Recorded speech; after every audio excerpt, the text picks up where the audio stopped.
По 5 века се работи на символот на соживотот и толеранцијата во Штип.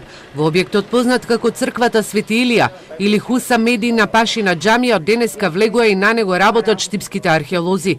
Директорот на музеот Митко Штериов појаснува дека имаат конзерваторски истражувања за да направат проект со кој средствата за реставрација на овој култен објект за штипјани ќе бараат од Министерството за култура или од европските фондови. Знаеме дека во последните 50 години овој споменик навистина беше запуштен и бидејќи се дојде ред да се направи овој проект, бидејќи навистина е објектот во руинирана состојба, па затоа се јави потребата за еден ваков проект каде што сакаме да направиме односно конзервација на објектот во постоечката форма.